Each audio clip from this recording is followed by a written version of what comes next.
Hi, everyone. Thanks for joining us. I am Annie Shable, the CEO of The Intercept. If you are new to our work, The Intercept covers the assault on fundamental rights, and unfortunately, our work is more relevant than ever today. We have a long history of covering the suppression of dissenting voices, particularly pro-Palestinian voices, and we've long covered immigration policy. I think what brings us here today is from Gaza to Minneapolis. The brutality that we're seeing is heartbreaking, but being in community really matters. So I want to thank you so much for being with us today. Today, you're going to hear from representatives from American Muslims for Palestine and IfNotNow. They, like The Intercept, are nonprofit organizations. So if you enjoy this event, please consider supporting our work, AMP's work, and IfNotNow's work. I'm delighted to introduce Natasha Lennard, who is a columnist at The Intercept, who will be moderating today's conversation. Natasha's work has appeared in The Nation, Book Forum, New York Times. She's also the associate director of the Creative Publishing and Critical Journalism graduate program at the New School and the author of Being Numerous, Essays on a Non-Fascist Life. I always really appreciate Natasha because in really dark moments, she finds a path forward. Shortly after the Minneapolis shootings took place, Natasha did a wonderful piece about striking, and that really brought a lot of hope into that moment. So, Natasha, welcome. Thank you so much, Annie, and thank you everyone for joining us. This is such a crucial conversation for us to be having, and I'll give a little framing and grounding, and then I'll introduce my fellow panelists, and we'll be talking for about 40 minutes, and then there will be time for questions from viewers, and we've received some already in advance, which are already really fantastic. At The Intercept, my colleagues and I have long focused on as Annie said, repression of Palestinian voices, as it's known, Palestinian exception, in which Palestinian voices are particularly excluded from the considered realms of credibility and legibility in the West. We've also long looked at border regimes and the violence enacted against immigrants in this country, not only under the Trump regime, but for the last 30 years at least.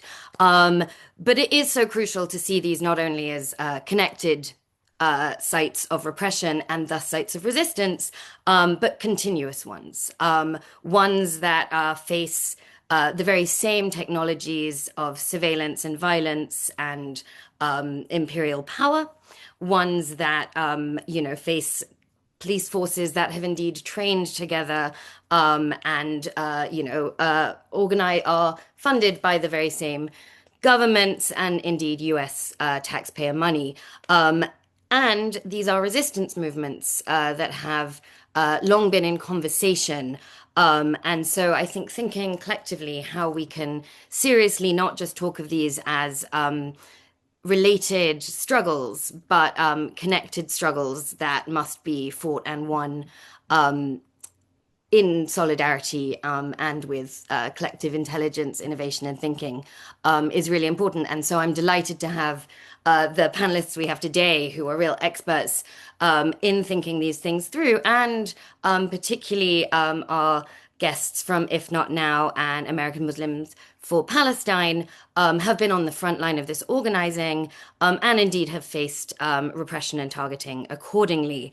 I'm also so happy to have my colleague and friend Akela Lacy joining us, who is a senior reporter at The Intercept, co-host of our podcast, The Intercept Briefing. She's an expert on AIPAC's influence on US politics and is leading The Intercept's midterm election coverage this year. And with the midterms coming up and the fact that Democrats have reliably failed both on the front of protecting immigrants and standing up for Palestinian voices and rights, I'm sure we'll have a lot to talk about on that front and how those struggles have to move forward with elections in mind. I'm also delighted to have with us Morriah Kaplan, who has been an organizer, educator, and activist on Israel-Palestine since 2009. Since 2022, she has led IfNotNow, a movement of American Jews organizing in their communities to reject U.S. support of Israel's apartheid system. She has spoken on issues related to Israeli apartheid, grassroots organizing, and the exploitation of anti-Semitism with a variety of media outlets, including appearances on BBC World and Al Jazeera English. And as an anti-Zionist Jew myself, it is an honor to have a comrade like Morriah here to speak and share expertise. We are also so extremely lucky to be joined by Dr. Osama Abu Irshaid, who is joining us at 1 in the morning from Jordan. So extremely grateful for his presence with us early in the morning, his time. He is the executive director of American Muslims for Palestine, which will shorten to AMP for ease throughout this chat. And is a renowned Arab and Muslim American activist. He's a public speaker who focuses on Middle Eastern and American politics too. He holds a PhD in political science and lectures frequently in local, regional, and international events, and is a regular commentator on various Arabic broadcasters. Thank you to you three for joining. I think we'll start off with questions that apply to all of you, as I'd love to kind of give the audience a little bit of a sense of the work you do, and then we can get into some of the more kind of concrete issues. But I would love if each of you we'll just do a quick go around and you can share what your work looks like right now from day to day, what your kind of key aims and frameworks of the work you're doing are, and how has your ability to do this work changed over the past year under the Trump regime. I suppose just for ease, we can just do it in the order that I introduced you all. Sure. Thank you, Natasha, and thank you all for being here. Again, I'm Akela Lacy, politics reporter at The Intercept. This year, we're very focused, obviously, on midterm coverage, particularly right now as elections are ramping up. I'm sure some of you have been paying attention to, New Jersey. The results were just finalized today, and we were covering sort of the backfiring strategy of the Israel lobby in that race, which is a theme in a lot of the coverage. Some of the stories I'll talk about in more specificity later. But beyond midterms, over the last few months, I've really been covering civil liberties and the politics of dissent as it relates to policing, immigration, and foreign policy. In some ways, this might sound a little bit ironic or depressing, however you want to look at it. But the brazenness of this administration has made it easier in some ways to cover these things than it was under Democrats, while a lot of the repression, particularly of Palestinian voices that we're seeing now, took root under the Biden administration, or rather amplified under the Biden administration, took root much longer before that.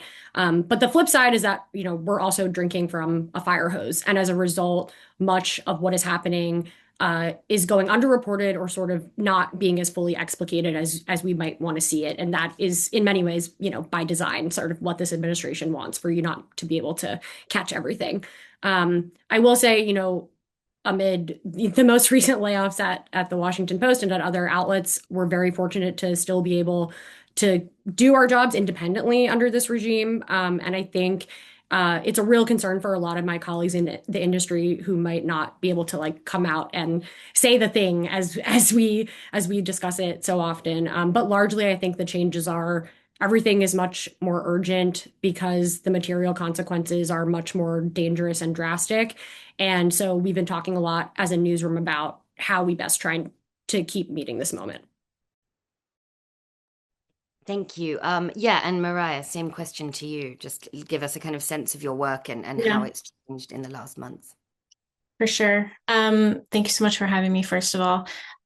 So just also a little background about IfNotNow for those who might be less familiar. We were founded in the summer of 2014 during Operation Protective Edge, which was, for those who don't know, an Israeli military assault on Gaza that lasted about 50 days, killed over 2,000 Palestinians and about 60 Israeli soldiers. And we, were founded as a protest movement at that time to challenge American Jewish support for the occupation. And so we did lots of work over those years, challenging AIPAC, challenging Birthright Israel, campaigning around conditioning aid.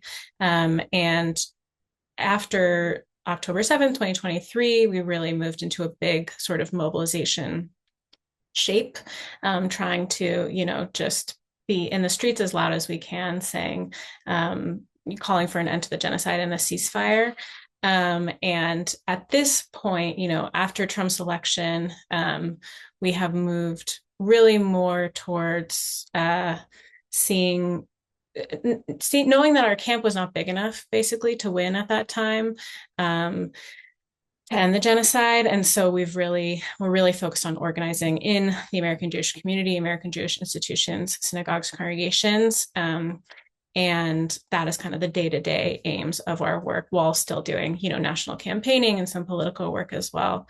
But in terms of what it's like to do this work right now, I think similar when Akela said, like drinking from a fire hose, it is just responding to crisis after crisis, and especially in an environment where the genocide was sort of the crisis on everyone's mind for such a long time. And now with the sort of sham ceasefire and the escalation, major ICE surge in the country, a lot of folks have kind of pivoted attention away from that crisis to, so many of the other crises that we're facing, while, all of our movements continue to face attacks from the administration.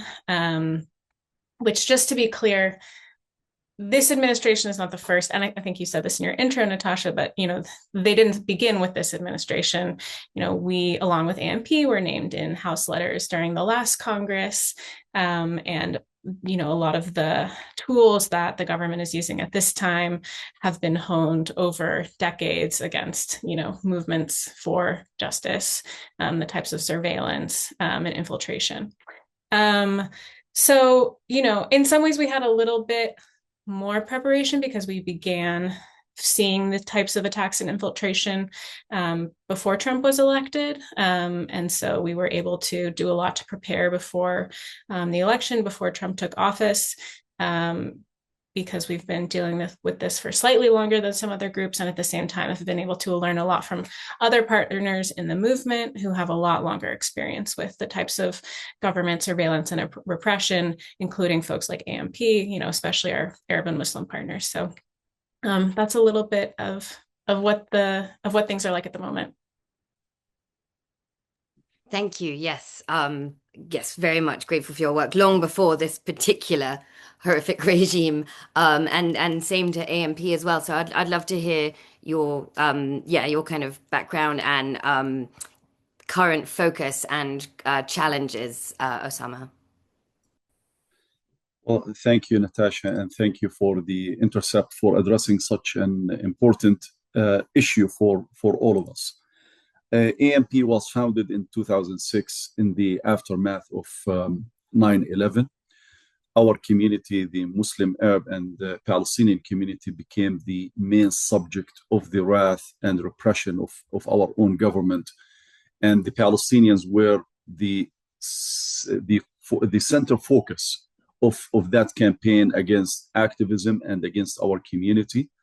And I think the reason is very obvious. There is a lobby called the Israeli lobby or the Zionist lobby that saw this as an opportunity to go after our constitutional rights and to repress our movement that was very active for Palestine at the time. So the AMP was created in the aftermath to fill a void within our community that was so terrified of addressing the issue of Palestine. Many of our organizations were either shut down or were targeted. Many activists had either to leave the country or are in prison now in America.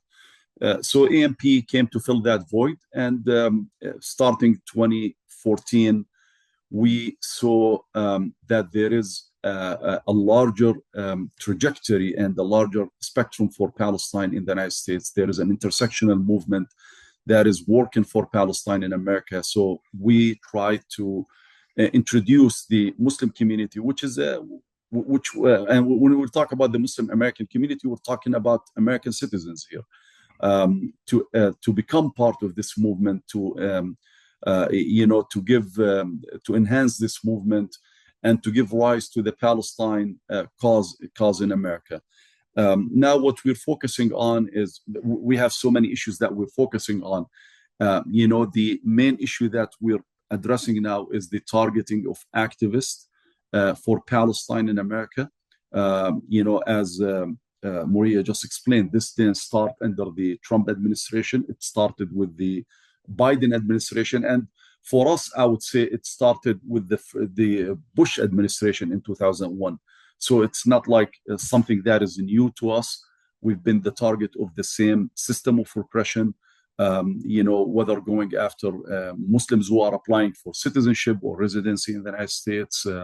The ICE maybe weren't there at the time, 2011 and 2001, but the practices were there against the Muslim community that are being deployed now and expanded to include other migrant communities in the United States.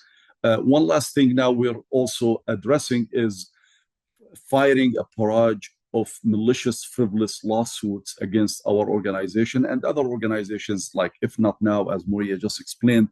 And with God's grace, we have won so far 4 federal frivolous lawsuits against AMP, and we will continue to fight these lawsuits because we know that raising awareness is what is changing the trajectory in America. And there is a chance under the Trump administration to focus on the intersectionality of our causes because the source of oppression is one, and the victims are the victims are one of the same source of oppression that we're all facing and we're all standing against now.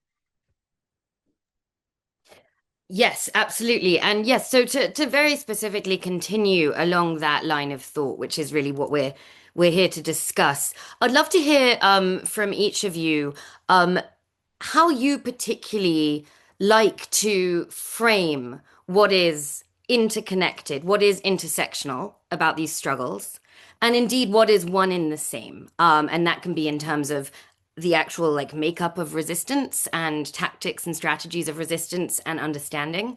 After all, I mean, what is the Palestinian struggle except a struggle of people who were kicked out of their homes? So this is we are talking about immigration rights and the rights of movement and home making of peoples across the globe. But what other ways do you think that there are these crucial connections and indeed continuities that maybe people don't quite understand or don't immediately see, such that it is so easy for people to maybe be anti-Trump, anti-ICE, but have failed to really connect the struggle for Palestine, the anti-genocide struggle, and maybe we're not standing up for Palestinians and standing up for Gaza in the last 2.5 years. So what are the kind of connections and continuities? Maybe I'll start with you, Osama, and then we'll go in reverse. And then we can talk a little bit about why we think it is difficult for those connections to be forged. Well, I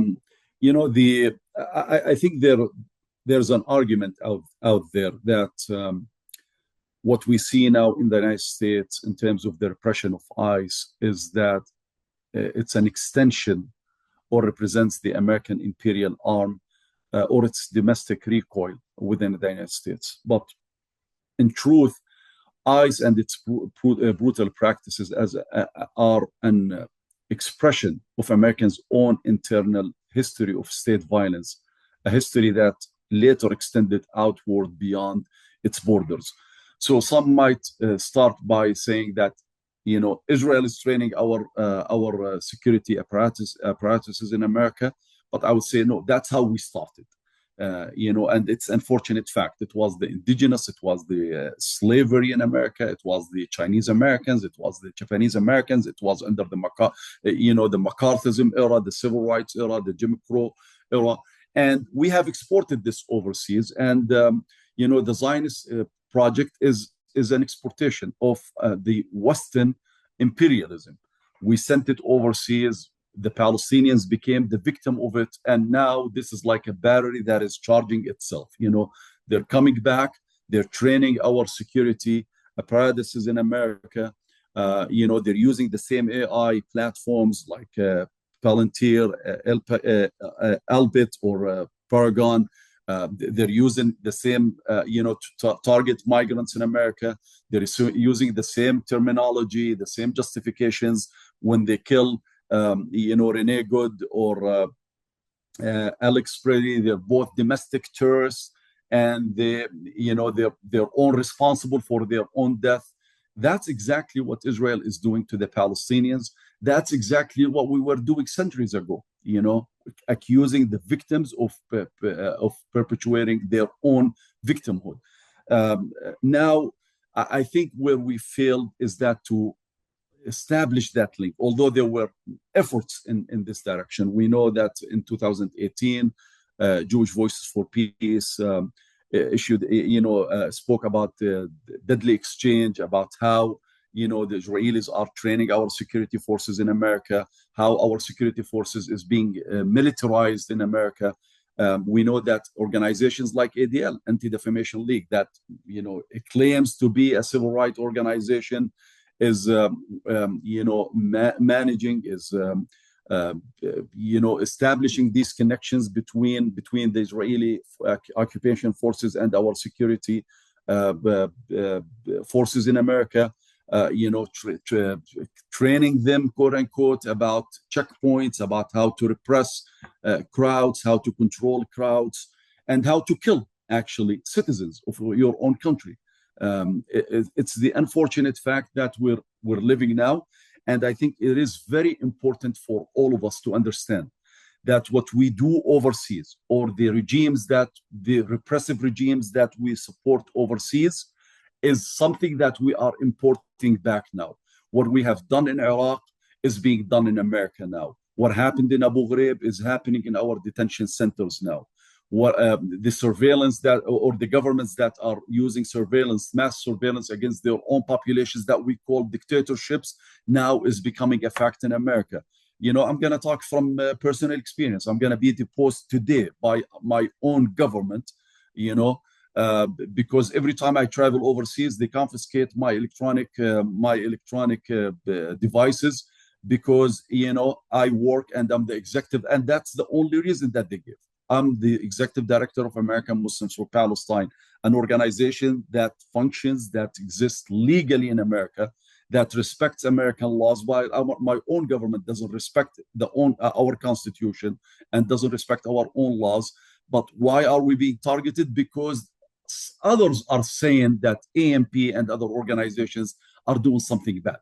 But what is that something bad? There is no definition here. So everyone needs to understand that maybe it started with the migrants, but now you have two white Americans being killed, called domestic terrorists, just because they dare to stand up to the brutality of our own government, because they dare to stand on moral ground and say, you cannot dehumanize marginalized communities. You cannot call them, terrorists. You cannot call them invaders. You cannot call them, animals. And we've seen this being said about the Palestinians in Gaza. Now it's being said about people in America, accusing them of eating dogs, like in the Haitian community in Ohio. So stigmatize total communities, whole communities, and dehumanizing them. That's what is happening in Palestine, that under the Israeli occupation. That's what's happening in America,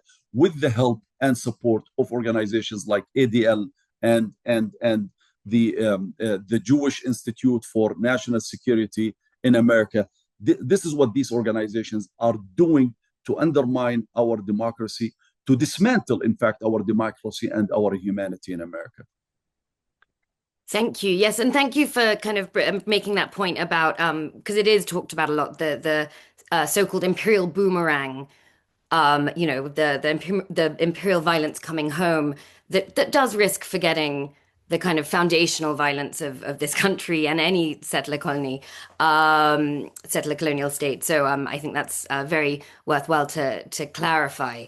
And that the kind of feedback loops is maybe a better way of thinking about it. Morriah, same question, but maybe you can tell us a little bit more also about some of the similarities you've seen or connectivities you've seen in the solidarity and resistance movements. So not only in the forms of repression and war machining, but actual connectivity through resistance and yes, understanding of movements. Yeah, great. Um, Totally. And yeah, I'm really grateful for Osama's sort of description of this imperial feedback loop and the way that they really are part of the same project of advancing ethnic supremacy, whether it's here or overseas, and part of the same playbook. And one other point to make just also about that playbook and strategies of fascism is really deploying the way that they deploy narratives of fear to sow division, in order to sort of weaken resistance to fascism. And this is foundational for our work at IfNotNow. The narratives that weaponize fear are foundational to justification for Israel's apartheid regime and the ongoing genocide. The idea that, violence against other people will keep us safe rather than seeing our struggles as intertwined. And so I think part of the resistance to that, at IfNotNow, we're guided by a framework of shared safety. So there's no safety for me if there's not safety for you, and really advancing different narratives around safety that aren't, kind of the typical ones that are told about militarism or policing or sort of the zero-sum nature of, who sort of deserves to who deserves rights, who deserves to live sort of freely, and who, has to be oppressed in order to, sort of keep the rest of it safe. That's how the myth making goes. And so the resistance strategies, I think, are ones that put forward this intersectional analysis, this narrative of how the oppression is intertwined and also how our resistance is intertwined, which goes back a while. I mean, since BLM protests in 2014, people have been holding Palestinian flags, being able to recognize see the similarities in state-sponsored violence here and overseas. At a lot of ICE protests these days, you'll see Palestinian flags. We just held a virtual call called From Minneapolis to Masafer Yatta, which is an area in the West Bank that is under kind of constant harassment by settlers and demolition orders from the Israeli government, and sort of how some of the strategies are, there's a lot of opportunity to share strategies, I think, both because of who we're facing. In Palestine, they are facing a military that polices, and here we're facing a highly militarized police. So, it's from the very tactical of like what to do when you're tear gassed to also, strategies of protective presence, accompanying one another, kind of strength in numbers. We're really seeing people mobilize in Minneapolis has also been happening for a long time in communities in the West Bank, for example.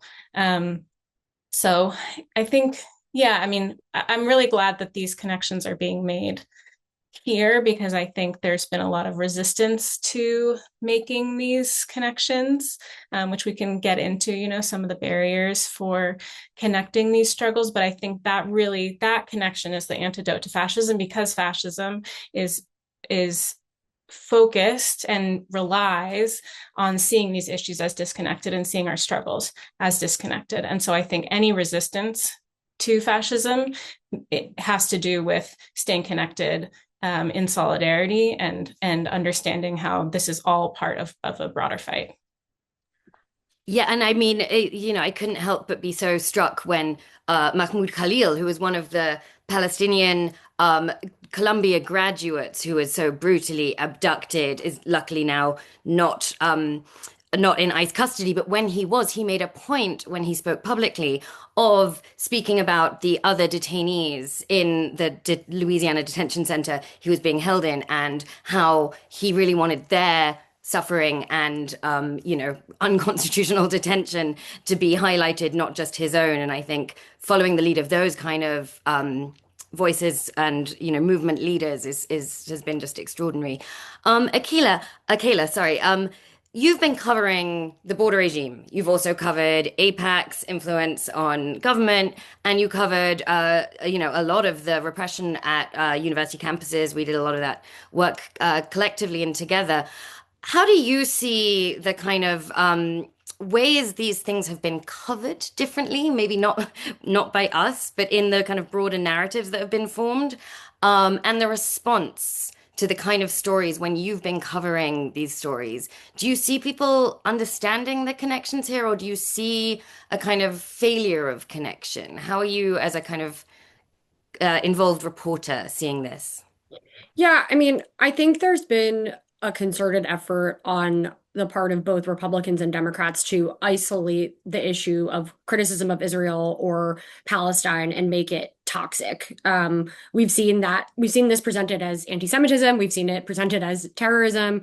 We've also seen both parties weaponize the very real issue of anti-Semitism to undercut Palestinian rights or First Amendment rights for U.S. citizens to shape elections, et cetera, et cetera. And that's been very effective when we're talking about sort of like the barriers.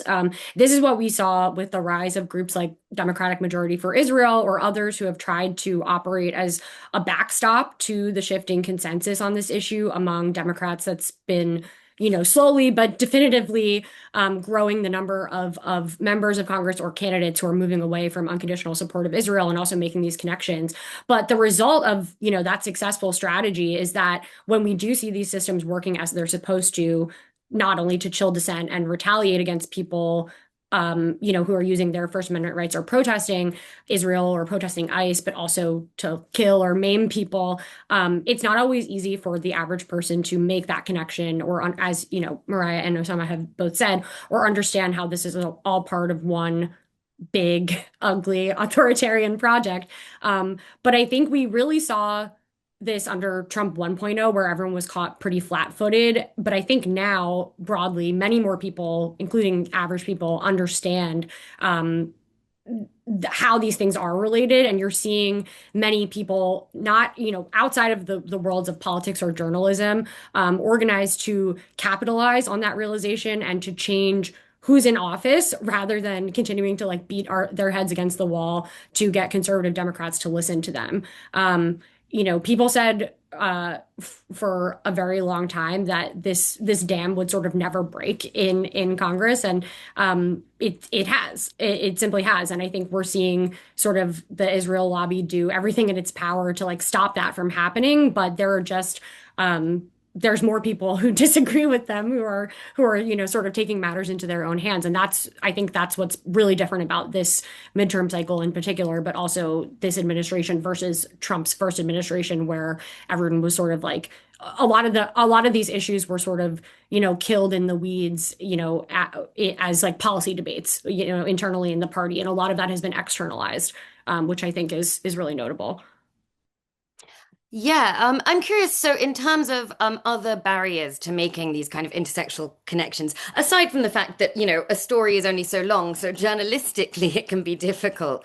But in terms of movement activity and strategizing and just thinking together, Morriah, what other barriers do you see around the connection?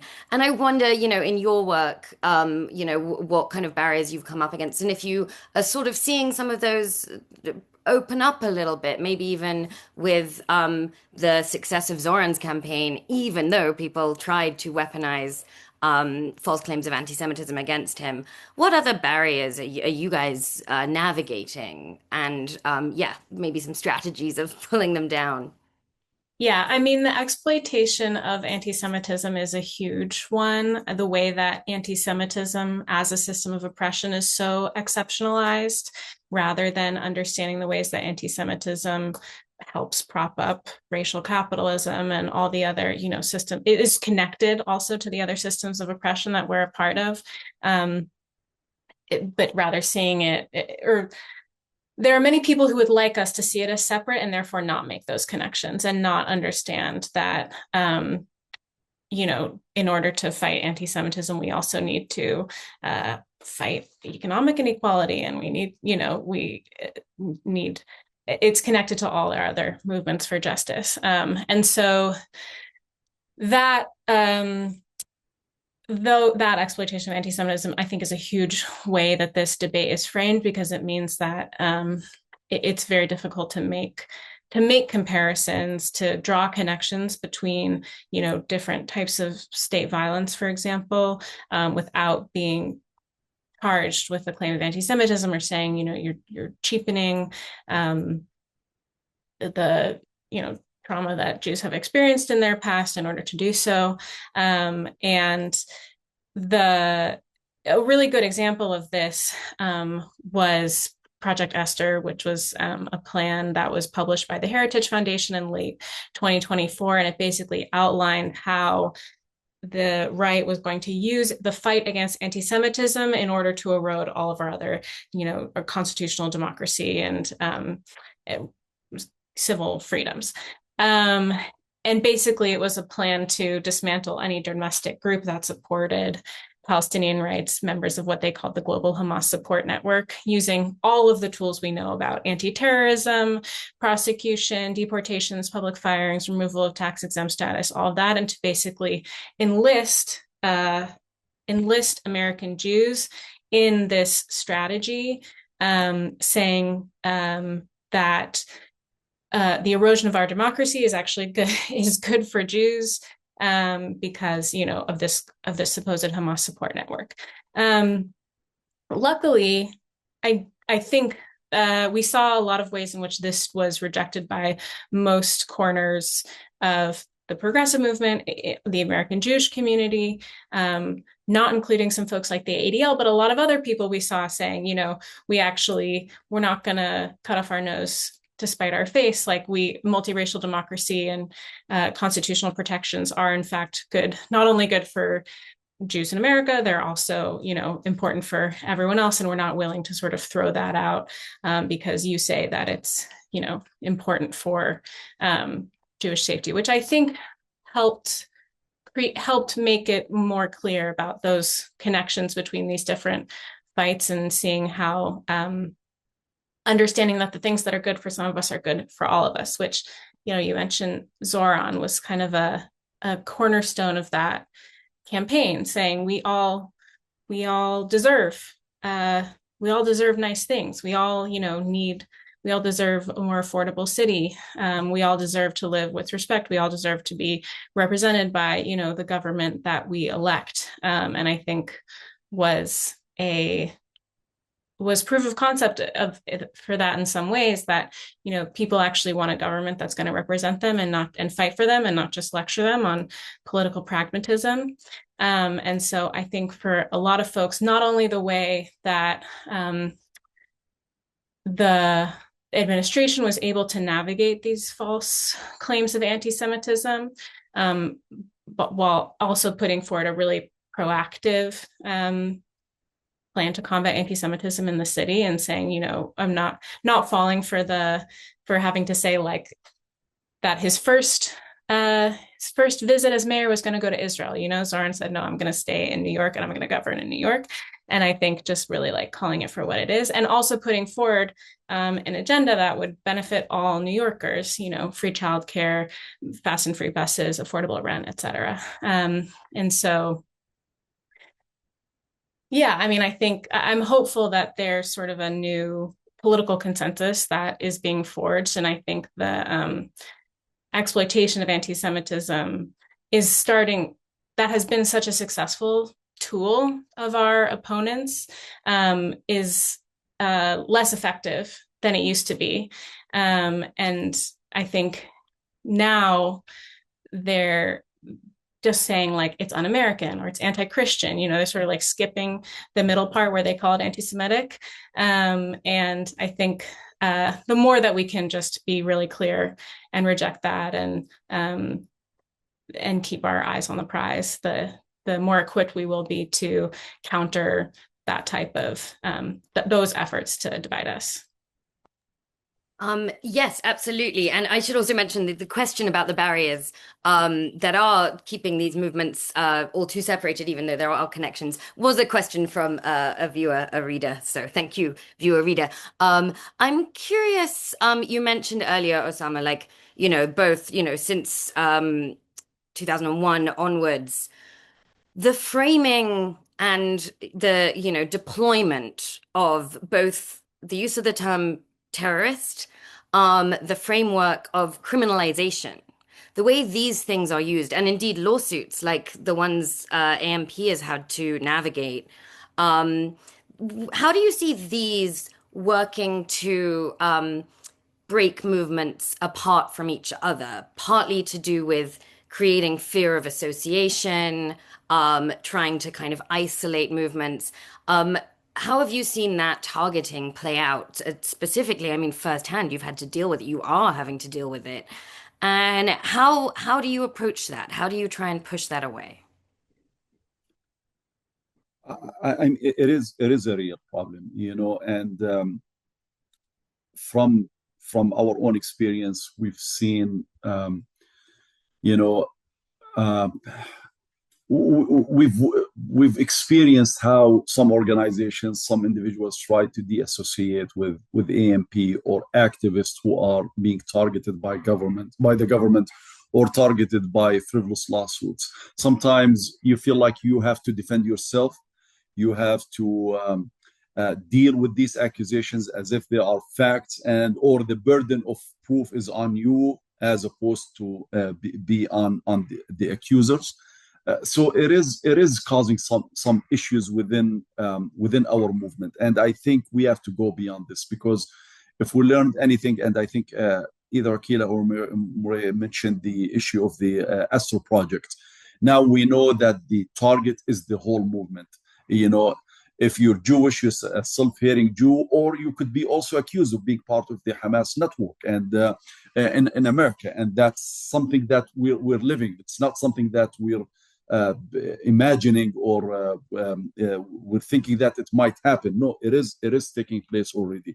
The Going after one organization or certain individuals or certain communities within our movement is meant to dismantle the movement from within, establishing a precedent that if they're successful in dismantling AMP, then they can go and apply this to other organizations. And we have to be very careful about this. I understand that we have different challenges, and sometimes we become fixated and more focused on our internal challenges. But that is not going to protect us as a movement, regardless of our backgrounds. I've lived through the 9/11 era in America, and I've seen how the Muslim community was basically designated as the pariah in America. Now you see that this being applied across the board against other communities and other communities from different backgrounds. If we fail in coming together, I think it's a matter of time before repression becomes the common denominator in America. Everyone wants to reduce the problem to Donald Trump. I don't think that the problem is reduced to Donald Trump. Donald Trump does not function in a vacuum. Donald Trump was not born out of a vacuum. This is something that built up, throughout decades, even under Democratic administrations. The watch list was kept under the Obama administration. In fact, it was expanded under the Obama administration. Targeting activists in America happened under the Biden administration. It didn't start with the Trump administration.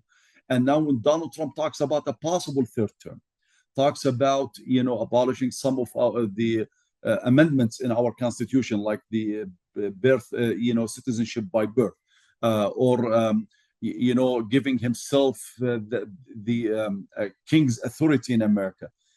All of that is stemming from allowing this administration or previous administrations to go after marginalized communities, dehumanizing them, targeting them. And we always thought it's about the others. Now it's about the Latino Americans.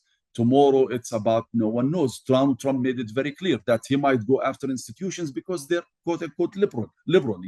So it started with weaponizing anti-Semitism in the cases of Harvard and Columbia and other colleges, but suddenly it became, oh, you might lose your tax exemption status because you're a liberal institution. But anti-Semitism is in the background. It's the foundation, but it's going beyond that, beyond this now. And this is something that I think if we don't pay enough attention to, we will end up all suffering in America. I think we also failed in, translating the knowledge that we have about the how these causes are intertwined into from the elite to the grassroots. The grassroots need to understand. People need to understand that your money, your tax money, that you're prevented from, that poverty that is a fact in America today, is one of the causes of our imperial ambitions. Is one of the reasons, is one of the causes, or one of the results of sending money to Israel and to fueling wars worldwide. Why every Israeli citizen has a right to a public health insurance while we don't have it in America. Why every Israeli citizen have access to services, welfare services that Americans are denied from.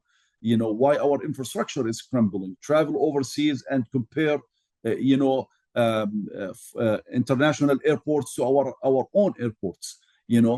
That's the face of America. The face of America is a crumbling infrastructure now because we don't have money to invest home. We have money to fuel genocides, to fuel wars, and to benefit business people in America, like in the case of Donald Trump taking over Venezuela now and bringing all of his business friends to take over the oil in Venezuela. So that's what is happening in America today. The rich are getting richer, the poor are getting poorer, and no one is talking about it.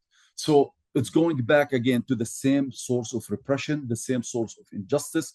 What the Palestinians, what the Venezuelans, are suffering under is what we are suffering under in America. And that's something that we need to make sure that everyone in America understands. And I remember there was a study by Gallup it was released in early 2017. Gallup analyzed all of its public opinion polls in relation to Palestine/Israel. And the summary of that study was, the more Americans learn about Israel, the less they like it. I think the more Americans learn about their problems, learn about the injustices that are taking place in their names, the more Americans learn about how this repressive regime in America is making them poorer and making them less safe, the more they will become active and the more they will push back. And I think either Akela or Morriah said this, it's no longer about choosing between Republican and Democrats. We have to choose based on where these candidates stand. I'm not just going to vote for Kamala Harris because she's the anti-Trump candidate. And I'm not going to vote for any Democrat just because they're the anti-Republican candidate. In fact, no, people have to know that they're accountable to their own constituencies and they have to represent their best interests as opposed to representing, repression in America or repression overseas that is fueled by America or enabled by the United States. Absolutely, yes. And, I think we can, I'll bring in questions from the audience as we continue this conversation. I'm actually very grateful for one of the audience members. I'm just seeing questions posted in chat, for raising the name of Lekar Cordia, who's one of the protesters who was protesting at against Colombia's complicity in the genocide, who remains in ICE detention and was actually just hospitalized and is not receiving adequate healthcare and should be freed immediately. So the idea that these things are kind of resolving as relates to campus protests and relates to the kind of height of the student movement trying to end complicity in the genocide with Gaza. No, more and more we are seeing the entanglement of the extremity of repression and violence against not just related individuals, but the very same individuals. So thank you for bringing that up. We have actually a number of questions and spreading quite broadly. I can answer very quickly someone who asked about the complicity of institutions. So healthcare provider, thank you, healthcare provider viewer, seeing healthcare institutions and academic institutions do the work of empire by complying in advance. As a professor at the New School, I've seen that also, and Akela and I have both have reported on a lot of the complicity of academic institutions. I think what we're seeing now is academic institutions, too little, too late, realize that their complicity with the genocide and complicity in, the continued McCarthyite campaign against Palestinian voices laid the groundwork. And like Morriah, you were saying, the weaponization of anti-Semitism laid the groundwork for their own institutions' destruction. I don't know if that reckoning is really changing their behaviors enough, but you are, I think, seeing it. And if I knew how to unseat some of the administrators in these universities and have a kind of a more kind of grassroots run space of knowledge circulation and organizing, I would put the plan out in public now and we'd all collectively be doing it. I think it's just staying connected, labor organizing, unionizing, and those sort of spaces are all we have at this point. And those were the spaces that were able to create support networks when people were expelled, fired, faced disciplinary actions, and were targeted by the immigration enforcement. There are a couple of questions here specifically also about APAC and we were asked also about, which kind of companies and institutions are complicit. And I know, Akela, you've written a lot about the vast terrains and deep tunnels of complicity. I was wondering if you wanted to take on that question. Yeah, sure. So the question about where you can find APAC money or lobbying money, the FEC, the Federal Elections Commission website is public and you can go and look, and APAC's PAC, so their APAC PAC, and then United Democracy Project, which is their super PAC, have different filing schedules, some of which usually don't become useful until after an election has already passed, which is part of their strategy. But you can look and see who they're giving to, where they're spending on ads, usually within 24 to 48 hours of the ad spend at this point in the election cycle. Open Secrets is another really great resource for these contributions, but also lobbying. You can also look, I know the question was specifically about lobbying groups giving directly to candidates, but you can also look at lobbying disclosures for the House and the Senate to look at, what policies those groups are actually lobbying on, and which offices they're meeting with, which is a great resource. That's all public information too. In terms of the question on complicity and sort of which companies, or actors are complicit in this. We've written, and many people have done incredible reporting on Palantir, but, Amazon, Google, which our colleague Sam Biddle has written a lot about their cloud computing contract with the Israeli government. But my other colleague, Jessica Washington, just published a story today about Google handing over a student journalist's bank account and credit card numbers to ICE. But then there's other companies that are, maybe not in sort of that word cloud of companies that usually come up in these conversations, but like Microsoft and Accenture, which built the biometric ID systems in the US and Israel, along with smaller local companies you've never heard of that are contracting with ICE on things like biometrics. We've also done some reporting on how this intersects with the nonprofit space in the US, which has been really interesting and sort of alarming. In 2024, my colleague Sam Biddle and I wrote about a drone company called Extend, which was building drones for the Israeli military during the siege on the early days of the siege on Gaza and running a crowdfunding campaign in the US.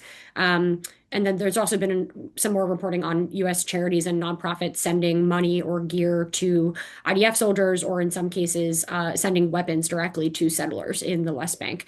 And a lot of these are smaller names. I named some of the bigger companies, but that also makes it very difficult to track. And so in a lot of cases, it's like, we'll see a Facebook post. I think part one of these we saw was like we saw something on a Facebook group that they were posting about this fundraiser, and so it's very hard to track it. But a lot of great people have been trying to connect all of those dots.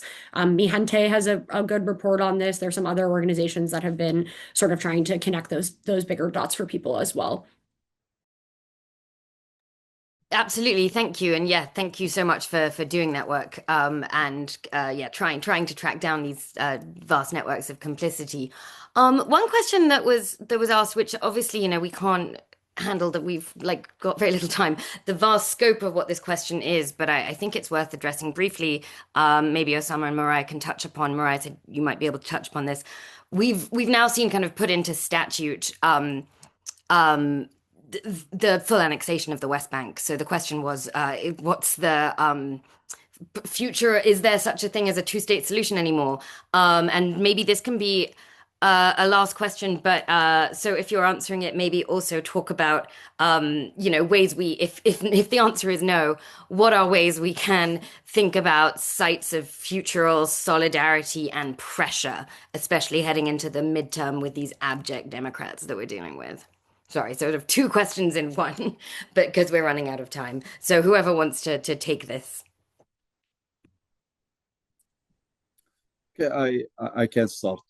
I remember in 2014 when the Obama administration was pushing Israel into a deal with the Palestinians, with the Palestinian Authority.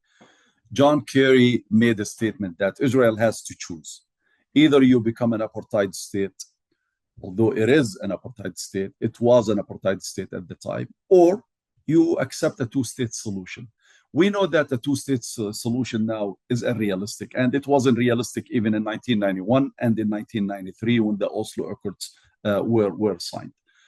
But now Israel is becoming more manifesting that apartheid system. When you take over, annex the West Bank with over 3.5 million Palestinians live there, basically you are becoming the apartheid state because these people are under your control, direct control, as opposed to by proxy under the Palestinian Authority, where the Palestinian Authority really has no authority other than it's the name there, and repressing the Palestinians, to maintain Israel's security at the expense of the victims, the Palestinian victims.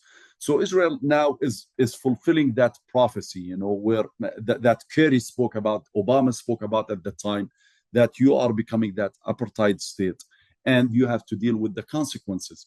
I understand that, the trying to project or try to imagine other solutions is very difficult, because we can talk about equal citizenship, but Israel is not going to accept it, and the unfortunate fact, the United States is not going to support it, and I don't think that any Western country is willing to endorse such a concept. That pushes us to the zero-sum game, where it's either us or them, and that's not what anyone wants, because either us or them, it means another genocide. Like the one that we see that we're witnessing now in Gaza, and vice versa. Does anyone want to see a genocide, God forbid, against Jews or against Muslims or against Christians? What we have to understand, that this zero-sum mentality is going to end up with what we see in Gaza, or repeat what happened in the 1940s, and that is not something that anyone should advocate for or should accept or normalize. The problem is that these fanatic, and I don't think the problem is with Ben Gvir or Smotrich. The problem is structural. Israel is the embodiment of that structural problem. The exclusion, the denial of the existence of the Palestinians, or quote unquote the others. It's something that we witnessed in America. We are apologizing for what happened to the indigenous, but now we're repeating it again. against the migrants in America, or talking about stripping people of their citizenship just because they don't come from Sweden and Norway, as Donald Trump said. We're not happy. We're not white enough, although we cannot maintain our economy without the browns in America. We cannot maintain the youth of our society without the so-called browns in America. So these ideologies are very dangerous, because they will lead to zero-sum games.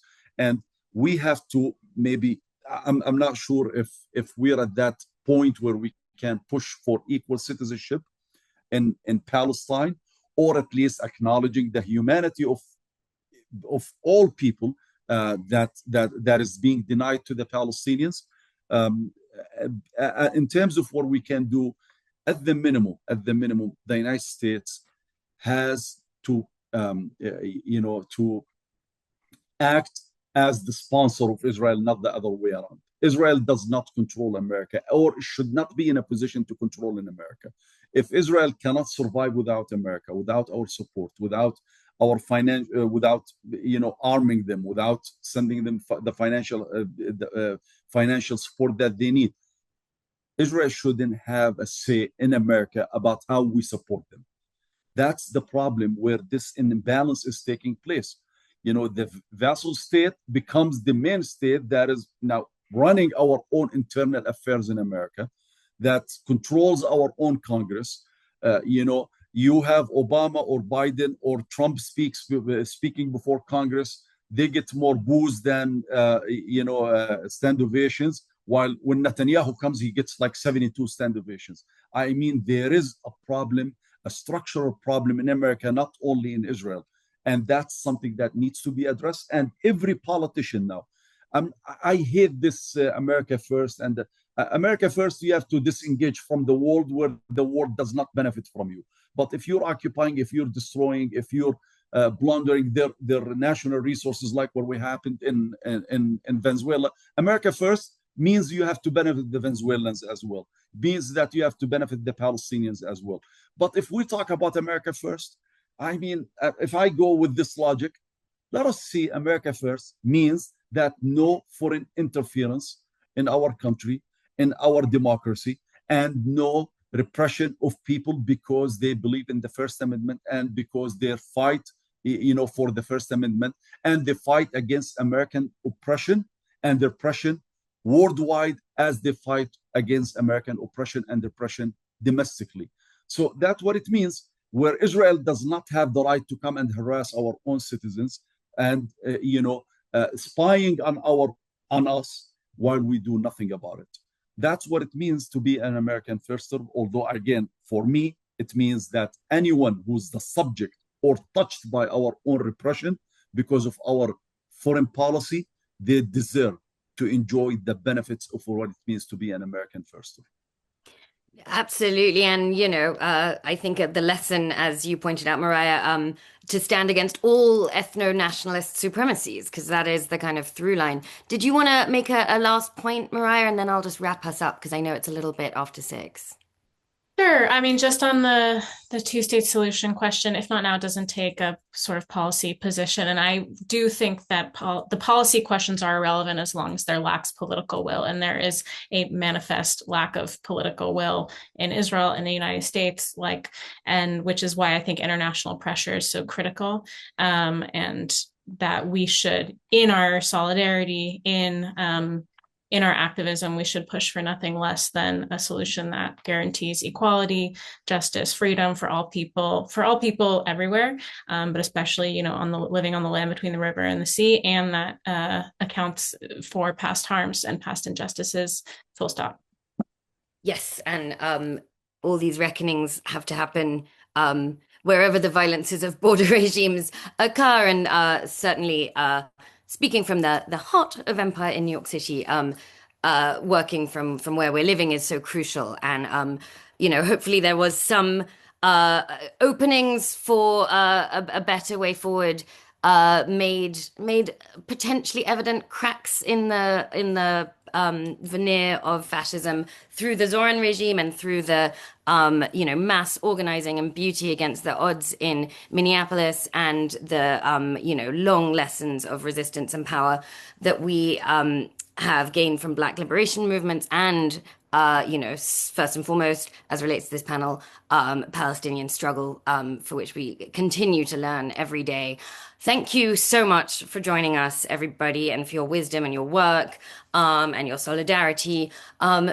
Please keep reading The Intercept if you already do. We are completely reader funded. No Jeff Bezos billionaires firing us or buying us. So, support us if you can. It really makes a difference in this imperiled media environment. So we appreciate your support and your time and your care. I think I'll round us up there, sending solidarity and a good evening and a good very early morning to you, Osama, and a good evening to the rest of you. Take care.